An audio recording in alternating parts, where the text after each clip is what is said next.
Hi guys, happy Tuesday. I hope that you are enjoying your mandatory stay-at-home time. Everything is less fun when we have to do it, right? Anyway, we're going to take a look at 26 and 27 from the factor label POGIL. I'm going to try to address some of the questions that I have been asked and hopefully clarify some things for you guys. So looking at that first problem, we're being asked to find the weight of some water, and it's 1 gallon of water. So right away I'm noticing that we're going to have to switch from a volume to a weight, and because of that we need a conversion factor that has a volume and a weight in it. So if I look at the cheat sheet, I can find that the density of water is 1 gram per centimeter cubed, and so gram is a weight measurement and volume is a unit. Centimeters cubed is a unit of volume, and so now we just need to make it such that our units match our conversion factor that's going to allow us to switch from volume to weight.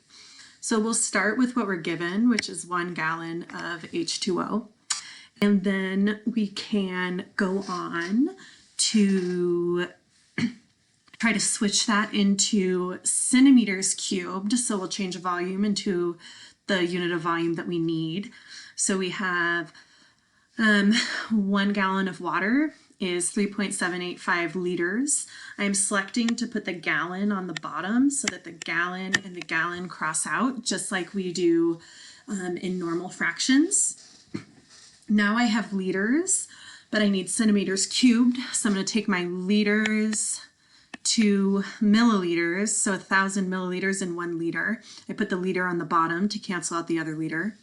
Now I need to go milliliters to centimeters cubed. So I can cancel out my milliliters, and my centimeters cubed is on top. So now I have one of the units that I'm looking for, which is the right unit of volume. Now that I have the correct unit of volume, I can use my conversion factor, which is the density of water, to turn my volume into a mass. So the density of water is 1 gram per centimeter cubed. I put the centimeter cubed on the bottom so it cancels out this centimeter cubed, and that gives me 1 gram on top. And then I need to go to pounds. There are 454 grams in 1 pound. I put grams on the bottom so it would cancel out with these grams on the top.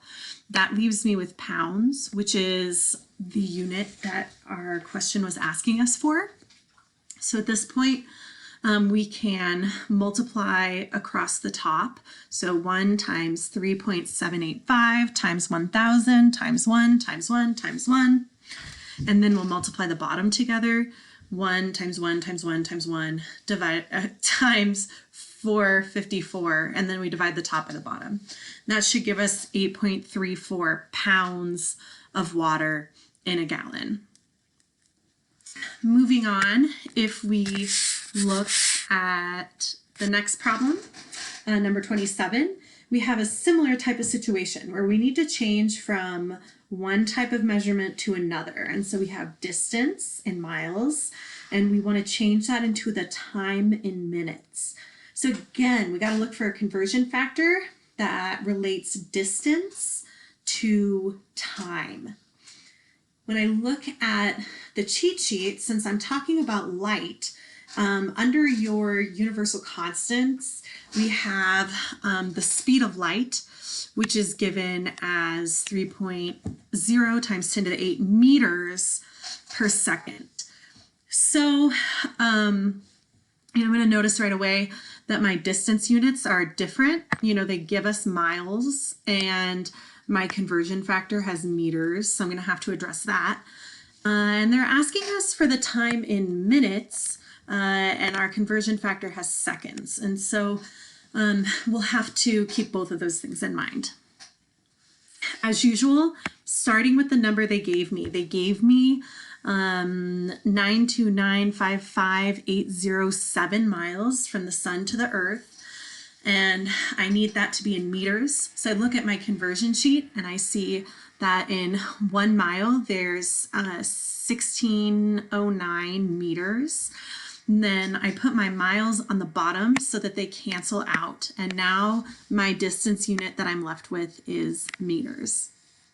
Then I can use my conversion factor to go from meters to seconds.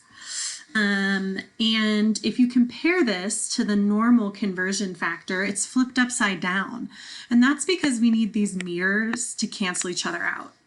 So we'll put the 3 times 10 to the 8 meters on the bottom and the 1 second on top. Last step is to go from seconds to minutes. We know there are 60 seconds in 1 minute. Seconds cancel out. And now we're in minutes, which is the unit that we want to have. We can multiply the top together, multiply the bottom together, divide the top by the bottom, and that gives us 8.31 minutes for light to travel from the sun to the earth. Hopefully that is helpful for you guys. If you still have questions, feel free to ask them in the comments and I will try to address those as well.